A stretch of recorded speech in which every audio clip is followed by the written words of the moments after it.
प्रथम से लेकर के नवम स्कंद तक जितनी भी कथाएं हैं सब कृष्ण कथा की भूमिका है। बहुत ध्यान से सुनिएगा। ये भगवान के जितने भी अवतार हुए वो प्रत्येक अवतार कृष्ण अवतार की व्यवस्था के लिए हुआ। जैसे कि मुझे कथा करने के लिए बंबई जाना है, तो बंबई कथा करने से पहले मैं 3 आदमी भेजूंगा, व्यवस्था देख करके आओ, फिर 2 बार आदमी फिर भेजूंगा, व्यवस्था देख के आओ। जिस दिन मैं पहुंचूंगा उस दिन मुझसे पहले भी कोई एक पहुंचेगा, व्यवस्था देखेगा, सब ठीक है, उचित है, तब कथा प्रारंभ होती है। ठीक उसी प्रकार कृष्ण अवतार होने वाला है, उससे पहले भगवान को बड़ी चिंता है। इसलिए भगवान ने बराह, कूर्म, नृसिंह ये सारे अवतार धारण किए ताकि कृष्ण लीला की व्यवस्था अच्छी से अच्छी बन जाए। आप कहोगे ये कैसे संभव हो सकता है, तो सुनिए, हम सुनाते हैं आपको। प्रत्येक लीला, प्रत्येक अवतार कृष्ण कथा के लिए। कैसे? पहले लेते हैं वामन अवतार। भगवान ने वामन अवतार धारण किया, तो जैसे ही ठाकुर जी वामन बनकर के गए तो बलि के द्वार पर जैसे तो ऐसा ही बालक देना, या फिर इसी को ही मेरा बालक बना देना। वामन भगवान के प्रति बाल वात्सल्य भावना प्रकट हुई। किसकी? रत्नमाला की, बलि की पुत्री की। भगवान बोले ठीक है, पूरी करेंगे तुम्हारी मन की इच्छा। लेकिन बलि वामन संवाद जैसे ही चलने लगा और वामन भगवान ने 3 पग जमीन का वरदान मांगा। बलि ने कमंडल से जल देकर के संकल्प कर दिया कि 3 पग जमीन देंगे। संकल्प करते ही वामन भगवान विशाल बन गए। 2 पग से उन्होंने तीनों लोक नाप लिए। तीसरा पग देने के लिए बलि के पास कुछ भी नहीं बचा। तब बलि को नाग ने आकर के अपने पास में बांध लिया। शेषनाग ने पास में आकर के बांध लिया। उस समय रत्नमाला जो बलि की पुत्री है, भगवान के प्रति वात्सल्य भाव उसका नष्ट हो जाता है। हे विधाता, मैंने आपसे प्रार्थना की थी कि यह बालक मुझको पुत्र रूप में मिले, लेकिन यदि आप मेरी इस इच्छा से प्रसन्न हो गए हो और इसको मेरे बालक के रूप में भेज रहे हैं, तो ऐसे बालक को तो विष देकर के मार देना चाहिए। ऐसा बालक। भगवान ऊपर से देखने लगे, वाह रत्नमाला, तुमने हमको बालक भी मांगा और विष देकर के मारना भी चाहा, तुम ही पूतना बन के आओगे। पूतना मिल गई भगवान। तो वामन अवतार किसकी भूमिका बना रही थी? कृष्ण लीला की भूमिका। भगवान पूतना को खोजने गए थे वामन बन के, ताकि कंबा दयालुम शरणम ब्रजेम, कृष्ण कितने दयालु हैं ये संसार को बता सकें, उसके लिए पूतना चाहिए। वही रत्नमाला बलि की पुत्री पूतना बनकर के आई। उसकी पहली इच्छा थी कि ऐसे बालक को अंक में भर के अपने पयोधर का पान कराऊं। भगवान ने वो पूरी कर दी। लेकिन दूसरी इच्छा हुई कि ऐसे बालक को तो कालकूट विष पिला करके मार देना चाहिए। भगवान ने वो भी इच्छा पूरी कर दी। उसके स्तनों पर लगे हुए विष को भगवान ने पान किया। लेकिन थोड़ी सी हेरफेर हो गई कि उसकी इच्छा तो थी कि कालकूट विष पिला के मार देना चाहिए, लेकिन हेरफेर यह हुआ कालकूट विष पी करके भगवान ने उसी को पधरा दिया, वही पधारे गए। तो वामन अवतार की पूरी भूमिका किसके लिए? कृष्णावतार के लिए। अब आ जाओ, कौन? बराह अवतार। भगवान सूकर के रूप में प्रकट हुए। जितम जितम ते जित यज्ञ भावना त्रयीम तनुम स्वाम परिधुन्वते नमः यद्रोम गर्तेषु निलिल्लुरध्वर तस्मै नमः कारण सूकरायते। भगवान बराह बनकर के आए। और बराह अवतार क्यों हुआ? हिरण्यकश्यप का छोटा भाई हिरण्याक्ष पृथ्वी को लेकर के रसातल में चला गया। ब्रह्मा जी ने स्तुति की तो भगवान बराह बन के प्रकट हुए। रसातल में जाकर के उन्होंने पृथ्वी को जैसे ही अपनी दाढ़ पर धारण किया, अपनी जो जिस प्रकार सूकर का मुख भार होता है उसके ऊपर जैसे ही धारण किया, तो पृथ्वी के हृदय में भगवान के प्रति प्रियतम का भाव उत्पन्न हो गया। भगवान के अधरों का उसको रस मिल गया। पृथ्वी के मन में इच्छा होने लगी, ये जो अपनी दाढ़ पर मुझको उठा करके ले जा रहे हैं, हे विधाता ऐसी कृपा हो जाए कि ये मुझको मेरे प्रियतम के रूप में, पति के रूप में प्राप्त हो। कृष्णावतार में वही पृथ्वी भगवान की पत्नी सत्यभामा बनकर के आई और भगवान ने उनके साथ ब्याह किया। तो बराह अवतार किसके प्रयोजन के लिए? कृष्णावतार। तीसरा पृथु। देखो संपूर्ण कथा भी होती जा रही है, सारे अवतार भी होते जा रहे हैं। पृथु बनकर के भगवान पधारे। जिनकी वजह से इस धरती को पृथ्वी कहा जाता है। इस धरती को पृथ्वी क्यों कहा जाता है बताओ? क्योंकि पहले धरती पर केवल दो ही वस्तु थी, समुद्र और पहाड़। समतल जमीन नहीं हुआ करती थी, और आज भी समतल नहीं है पृथ्वी, कहीं ना कहीं ऊंचे नीचे आज भी बनी हुई है। तो जब पृथु महाराज का प्रादुर्भाव हुआ तब सबने आकर के पृथु महाराज से प्रार्थना की। तब पृथु महाराज ने आधी से ज्यादा पृथ्वी को समतल बना दिया, पहाड़ों को काट दिया। किसी ने पूछा पृथु महाराज ने पहाड़ क्यों काट दिए? बोले पहाड़ इसलिए काट दिए क्योंकि भैया माखन चोरी लीला करेंगे, लीला करके गोपियों के घर से भागेंगे, और घर से भाग के पहाड़ों पर चढ़ेंगे तो खुद भी थकेंगे, गोपियां भी थक जाएंगी, और पहाड़ इतने बड़े बड़े होंगे, कहाँ जाएंगे? सुबह के जाएंगे, रात को उतर के आया करेंगे। भगवान बोले माखन चोरी लीला के बाद में इतना श्रम हो जाएगा, इन पहाड़ों पर घूमने में बहुत श्रम होगा, इसलिए भगवान ने आधी से ज्यादा पृथ्वी को समतल बना दिया। ब्रजमंडल में केवल एक ही पर्वत को रहने दिया, गिरिराज महाराज विराजे रहो। फिर भी पूरे दिन ठाकुर जी उसी पे ही चढ़े रहते थे। अभी वेणु गीत आप लोग सुन रहे हैं सुबह, उसमें वर्णन आएगा। ठाकुर जी नित्य जाते हैं गिरिराज जी, रोज गिरिराज पर्वत पर ही भ्रमण करते हैं। तो पृथु महाराज का रूप धारण करके ठाकुर जी ने पृथ्वी को समतल किया, ताकि बाल लीला की जो चंचल लीलाएं हैं उनको करने में श्रम ना हो, उनको करने में अति मेहनत का काम ना हो, इसलिए समतल बना दिया। बोलो जो अवतार कहोगे उस अवतार का प्रयोजन कृष्ण लीला ही है। कोई अवतार उठा लो, मोहिनी, ओहो ये तो अतिशय जरूरी जानने योग्य अवतार भगवान का। भगवान मोहिनी बनकर के आए, भैरवी भगवान मोहिनी बनकर के आए। बहुत ध्यान से सुनिएगा।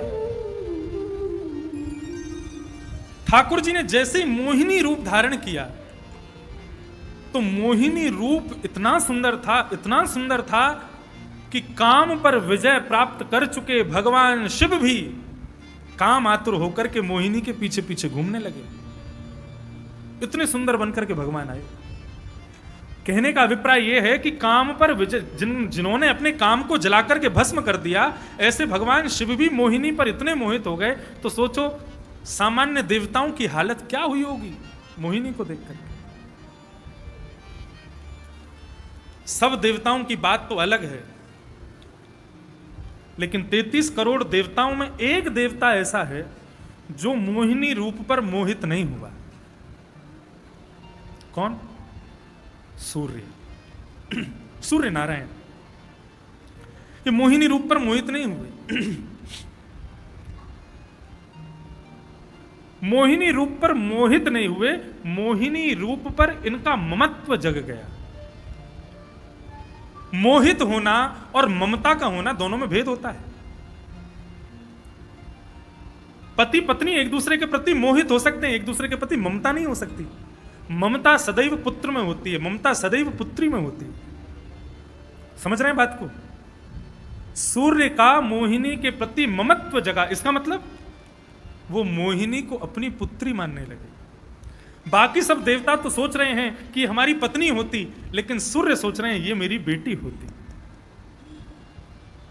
इसलिए सूर्य अत्यंत पवित्र है, उनके हृदय में किंचित मात्र भी दूषित भाव नहीं आया।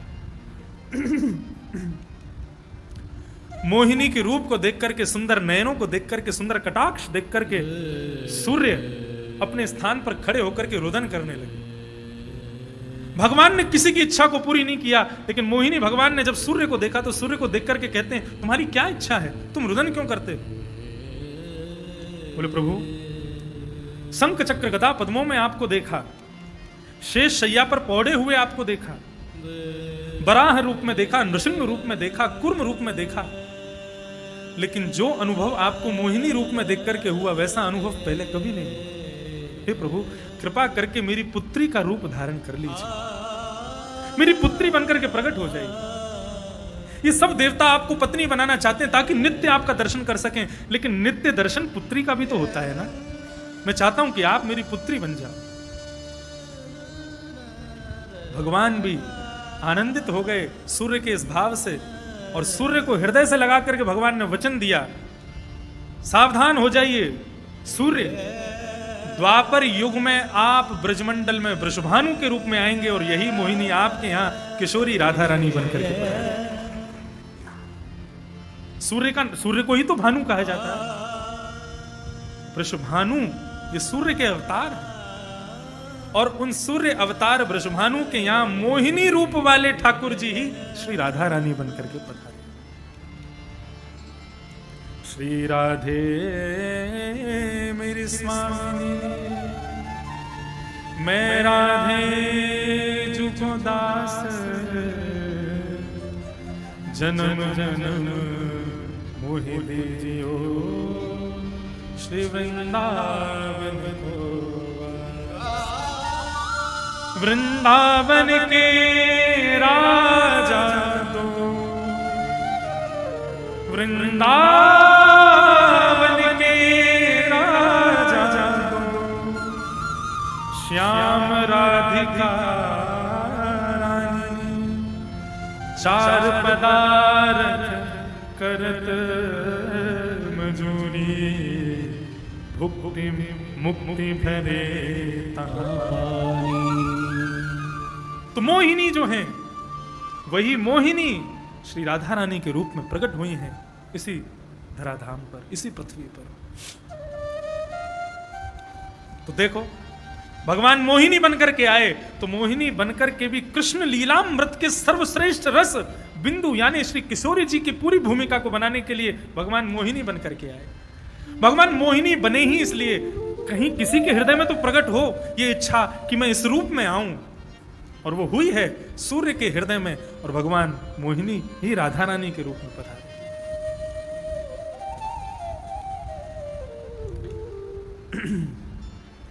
कितने अवतार गिना दिए हमने?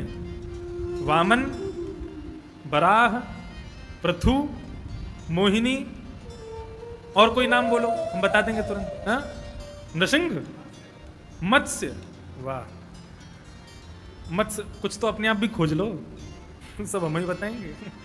मत्स्य बनकर के भगवान पधारे।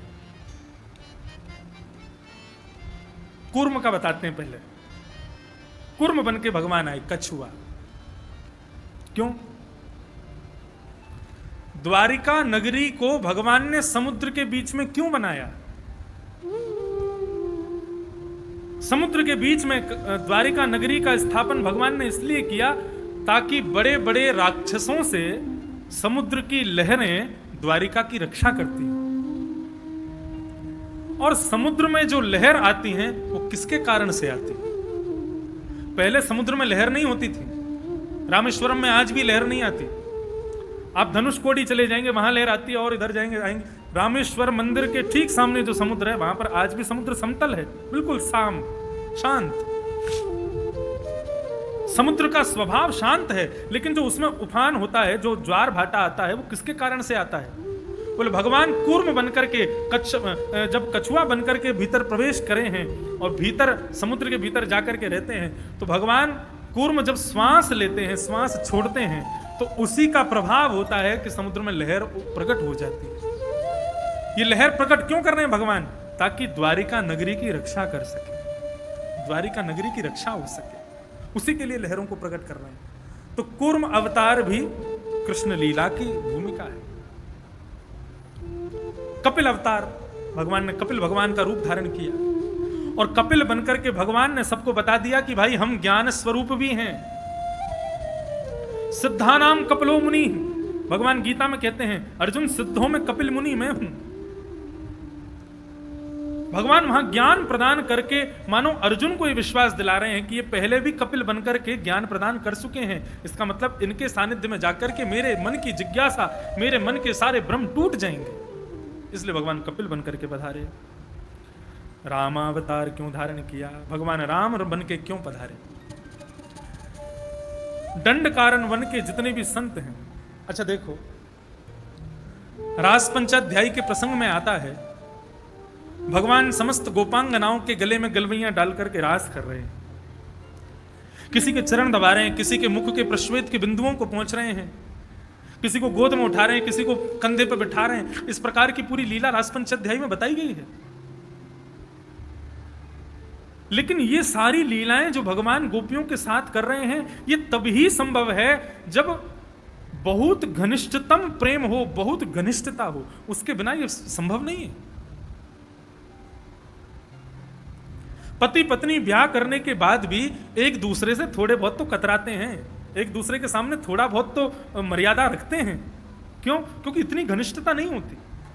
लेकिन भगवान तो यहां पर गोपियों के साथ ऐसे रास विहार कर रहे हैं, ना जाने कितने जन्मों का संबंध है। भगवान श्री राम अवतार धारण करके जब रावण को मारने के लिए जा रहे हैं तो दंडकारण्य वन के संत सब प्रतीक्षा कर रहे हैं उनकी। कोई हजारों वर्षों से बैठा है, कोई किसी प्रतिज्ञा में बैठा है, कोई किसी प्रतिज्ञा में बैठा है, मैं ऐसा करूंगा ताकि राम जी के दर्शन हो जाए, मैं ऐसा करूंगा ताकि रघुनाथ के दर्शन हो जाए। सब लोग अपनी अपनी प्रतिज्ञाओं को पूरी कर रहे हैं। लेकिन जब रावण को मार करके भगवान श्री राम पुष्पक विमान में बैठ करके वापस अयोध्या को जाने लगे, तब हनुमान जी रघुनाथ जी से जाके प्रार्थना करते हैं, प्रभु दंडकारण्य वन के समस्त संत वृंद आपकी प्रतीक्षा में बैठे हैं, आप चल करके उनको दर्शन दीजिए। तो प्रभु श्री राम कहते हैं, बोले वो सब तो ठीक है, लेकिन यदि मैं दंडकारण्य गया और एक दिन का भी विलंब हो गया और उस विलंब के कारण से अवध में मेरी प्रतीक्षा में बैठे हुए भरत जी ने यदि अपने प्राण त्याग दिए तो संपूर्ण लीला और 14 वर्ष के वनवास का कोई महत्व रह नहीं जाएगा।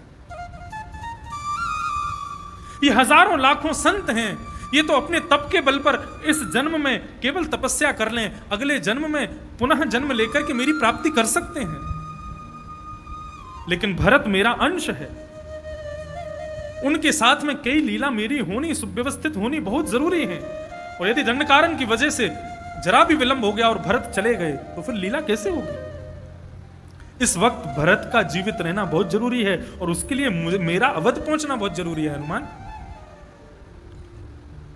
हनुमान जी बोले, दंडकारण्य वन के संतों को क्या कहें, जिनको मैं वचन देके आया हूं कि राम जी आएंगे। रघुनाथ जी बोले, देखो यदि मैं अभी दंडकारण्य वन चला भी गया तो क्षण भर का दर्शन देकर के मुझको तुरंत जाना पड़ेगा। लेकिन दंडकारण्य वन के संतों की तपस्या इतनी हल्की नहीं है कि उनको केवल मेरा क्षण भर का दर्शन हो। उनकी तपस्या इतनी श्रेष्ठ है, उनको मेरा आलिंगन मिलना चाहिए, उनको मेरा स्पर्श मिलना चाहिए, उनको मेरा अति सामीप्य मिलना चाहिए। और उसके लिए उनको प्रतीक्षा करनी पड़ेगी। कब तक? बोले, द्वापर में हम कृष्ण बन के आएंगे। और हम वचन देते हैं हनुमान, ये समस्त दंडकारण्य वन के संत सब गोपी बन करके पधारेंगे और फिर इनके साथ रासव विहार करके इनको वो सुख हम प्रदान करना चाहते हैं, जो सुख एक प्रियतम अपनी प्रियतमा को प्रदान करता है, वो सुख इनको मिलेगा, जो सुख इन्होंने कभी विचार भी नहीं किया होगा, जो सुख परमात्मा जीवात्मा को कभी दे भी नहीं सकता, किसी ने वर्णन भी नहीं किया, वो सुख मैं इन दंडकारण्य वन के संतों को दूंगा। लेकिन द्वापर युग में हनुमान जी बोले, हमने वचन दिया, हम क्या करें? तो कल्याण टीका आती है गीता प्रेस गोरखपुर की, उसकी एक कथा हमने सुनी थी, पढ़ी थी। उसमें कथा आती है कि राम जी भरत जी से पूछते हैं कि हनुमान के ऋण से कैसे उऋण हुआ जाए, इसने इतनी सेवा की, हम क्या करें कि हनुमान के ऋण से हम उऋण हो जाए। तब भरत जी कहते हैं, बोले प्रभु मैं तो नहीं बता सकता, क्योंकि उनके ऋण से तो मैं भी ऋणी हूं, उनका तो मैं भी ऋणी हूं। आपके इस प्रश्न का उत्तर एक ही व्यक्ति दे सकता। कौन? बोले आपकी चरण पादुका। 14 वर्षों तक जिनके आश्रय में मैं रहा, उन पादुकाओं से पूछिए। रघुनाथ जी अपनी पादुकाओं से पूछते हैं कि हनुमान के ऋण से कैसे उऋण हुआ जाए। तब भगवान की पादुका उत्तर देती हैं, बोले राम जी, रघुनाथ जी, आपने हनुमान जी को वचन दिया था कि आप द्वापर युग में कृष्ण बन के आएंगे और दंडकारण्य वन के समस्त संत गोपी बन करके आएंगे। बोले हाँ, दिया तो था। बोले लेकिन उन संतों को आपसे मिलाने का दायित्व हनुमान ने अपने हाथ में लिया है, अब द्वापर में हनुमान कैसे आएगा? राम जी बोले, ये तो हमने सोचा ही नहीं। तब पादुका उत्तर देती हैं, बोले कि महाराज आप चिंता मत कीजिए, यही हनुमान जी आपकी वंशी के रूप में पधारेंगे और आप उनको अधरों पर धारण करके जब वेणुनाद करेंगे, वेणु रव का जब वादन करेंगे, उस वेणु रव को सुन करके ब्रजमंडल की समस्त दंडकारण्य वन के संत जो गोपियां बन करके आई हैं, केवल वही गोपियां आपकी रास में आएंगी, प्रवेश करेंगी और हनुमान जी के ऋण से आप उऋण हो जाओगे। तो रामावतार भी कृष्ण जन्म की भूमिका है, ये सब कृष्ण लीला की भूमिकाएं हैं। भगवान परशुराम बनकर के आए, परशुराम अवतार धारण किया। क्यों? कंस को मारने के लिए धनुष परशुराम जी ने दिया था। यदि कंस को धनुष नहीं देंगे तो फिर वध कैसे होगा उसका? इसलिए भगवान परशुराम बन करके आए ताकि कंस को शिष्य बना लें, शिष्य बना के उसको धनुष दें, उसी धनुष को कृष्ण तोड़ दें और तोड़ करके कंस का वध कर दें। इसलिए परशुराम बन के आए। नृसिंह भगवान नृसिंह बन करके आए। नृसिंह क्यों बन करके आए? बोले जय विजय भगवान के पार्षद ही हिरण्यकश्यप बन करके आए हैं। भगवान नृसिंह बन करके आए, आकर के उसका वध किया और कहा भाई अब चल तेरा वध कर दिया, अब जल्दी से जा द्वापर में जाके तू ही शिशुपाल बन जा। शिशुपाल बनेगा तब हम कृष्ण बन करके आएंगे, तेरा वध करेंगे। दत्तात्रेय बन करके आए, 24 गुरु बनाए। और यही दत्तात्रेय भगवान के पूर्वज यदु के गुरु बने। यदु महाराज, जिनकी वजह से भगवान के संपूर्ण वंश को यदुवंश कहा जाता है। दत्तात्रेय नहीं होते तो भगवान के वंश को यदुवंश नहीं कहा जाता। क्षत्रिय कुल रहता, लेकिन वो यदुवंश के नाम से प्रसिद्धि उसकी इसीलिए हुई क्योंकि यदु महाराज दत्तात्रेय के शिष्य थे और वो दत्तात्रेय भगवान के अवतार हैं। तो इस प्रकार समस्त अवतार का प्रयोजन केवल और केवल कृष्ण लीला की भूमिका से, कृष्ण लीला की भूमिका ही समस्त अवतारों का प्रयोजन है।